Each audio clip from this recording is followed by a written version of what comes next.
Sai Ram, Shri Sai Satcharitra, Chapter 20. Dasaganu's problem solved by Kaka's maid servant. In this chapter, Hemadpant describes how Dasaganu's problem was solved by Kaka Sahib Dikshit's maid servant. Preliminary. God was originally formless. He assumed a form for the sake of bhaktas.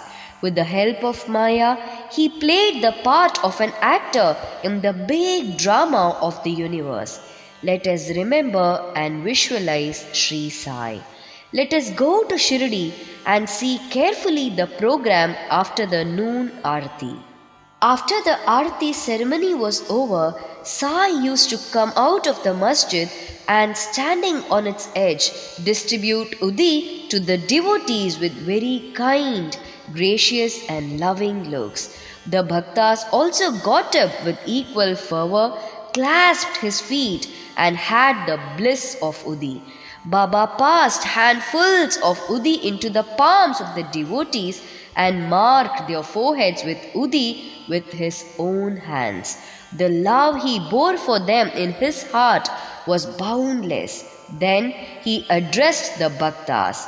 O bow, go home to take your lunch. You Anna, go to your lodgings. You Bapu, enjoy your meal. In this way, he accosted each and every devotee and sent them home. Even now, you can have the pleasure of these sights if you bring into play your imagination. Now, bringing Sai in our mental vision, let us meditate on him from his feet upwards to his face, prostrating before him, humbly, lovingly and reverentially. Isha Upanishad. Dasaganu once started to write a Marathi commentary on the Isha Upanishad. Let us first give a brief idea of this Upanishad before proceeding further. It is called Mantra Upanishad as it is embodied in the mantras of the Vedic Sanhita. It constitutes the last or the 40th chapter of the Vajasanei Sanhita, that is Yajurveda, and it is therefore called Vajasanei Sanhitopanishad. Being embodied in Vedic Sanhitas, this is regarded as superior to all other Upanishads which are in the Brahmanyaks and Aranyakas, that is, explanatory treatises on mantras and rituals. Not only this, other Upanishads are considered to be commentaries on the truths mentioned briefly in the Isha Upanishad. For instance, the biggest of the Upanishads, that is, the Brihadaranyaka Upanishad, is considered by Pandit Satwalikar to be a running commentary on the Isha Upanishad. Professor R.D. Ranade says, the Isha Upanishad is quite a small Upanishad and yet it contains many facts which show an extraordinarily piercing insight. Within the short compass of 18 verses, it gives a valuable mystical description of the Atma, a description of the ideal sage who stands unruffled in the midst of temptations and sorrows, an adumbration of the doctrine or Karma Yoga as later formulated. The most valuable idea that lies at the root of the Upanishad is that of a logical synthesis between the two opposites of knowledge and work, which are both required according to the Upanishad to be annulled in a higher synthesis. That is, page 24 of the Constructor Survey of the Upanishadic philosophy. In another place, he says that the poetry of the Isha Upanishad is a commixture of moral, mystical and metaphysical knowledge, that is in page 41. From the brief description given above about this Upanishad, one can see how difficult it is to translate this Upanishad in a vernacular language and bring out its exact meaning. Dasaganu translated it in Marathi, that is OV meter, verse by verse, but as he did not comprehend the gist or essence of the Upanishad, he was not satisfied with his performance. On being dissatisfied, he consulted some learned men regarding his doubts and difficulties and discussed it with them at great length. They did not solve them, nor did they give him any rational and satisfactory explanation. So Dasaganu was a little restless over this matter. Sadguru only competent and qualified to explain. As we have seen, this Upanishad is the quintessence of the Vedas. It is the science of self-realization. It is the scythe or weapon which can rend asunder the bondage of life and death and make us free. Therefore, he thought that he who has himself attained self-realization can only give him the true or correct interpretation of the Upanishad.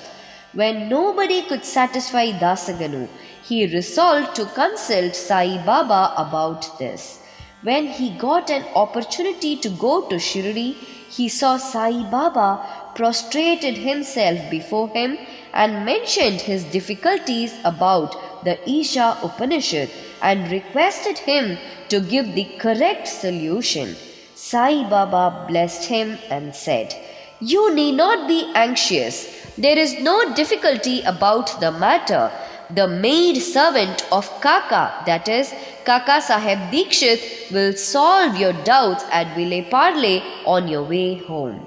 The people who were present there and heard this thought that Baba was joking and said, "How could an illiterate maid servant solve difficulties of this mystic nature?" But Dasaganu thought otherwise. He was sure that whatever Baba spoke must come true, as Baba's word was the decree of Brahma, that is, Almighty. Kaka's maid servant. Fully believing Baba's words, he left Shirdi and came to Vile Parle, that is, a suburb of Mumbai, and stayed with Kaka Saheb Dikshit. There, the next day, when Dasaganu was enjoying his morning nap, some say when he was engaged in worship, he heard a poor girl singing a beautiful song in clear and melodious tone. The theme of the song was a crimson-colored sari. How nice it was! How fine was its embroidery! How beautiful were its borders, etc. He liked the song so much that he came out and saw that it was being sung by a young girl, the sister of Namya, who was a servant of Kaka Saheb. The girl was cleaning vessels and had only a torn rag on her person. On seeing her impoverished condition and her happy temperament, Dasaganu felt pity for her, and when Rao Bahadur M.V. Pradhan gave him a pair of dhotars the next day, he requested him to give a sari to the poor little girl also. Rao Bahadur bought a good Shirdi, that is small sari, and presented it to her. Like a starved person getting delicious dishes to eat, her joy knew no bounds. Next day, she wore the new sari and out of great joy and merriment, whirled and danced around and played fugdi with other girls. The following day, she kept the new sari in her box at home and came in the old and torn rags, but she looked as merry as she was the previous day. On seeing this, Dasaganu's pity transformed into admiration. He thought that the girl, being poor, had to wear a torn rag, but now she had a new sari which she kept in reserve, and putting on the old rag, strutted herself, showing no trace of sorrow or dejection. Thus he realized that all our feelings of pain and pleasure depend upon the attitude of our mind. On thinking deeply over this incident, he realized that a man ought to enjoy whatever God has bestowed on him in the firm conviction that he besets everything from all sides, and that whatever is bestowed on him by God must be for his good. In this particular case, the impoverished condition of the poor girl, her torn rag and the new sari, the donor, the doni, and the deal were all parts of the Lord and pervaded by Him. Here, Dasaganu got a practical demonstration of the lesson of the Upanishad, the lesson of contentment with one's own lot, with a belief that whatever happens is ordained by God and is ultimately good for us. Unique method of teaching. From the above incident, the reader will see that Baba's method was unique and varied. Though Baba never left Shirdi, he sent some to Machindragarh, some to Kolhapur or Sholapur for practicing sadhanas. To some, he appeared in his usual form. To some, he appeared in waking or dream states, day or night, and satisfied their desires. It is impossible to describe all the methods that Baba used in imparting instructions to his bhaktas.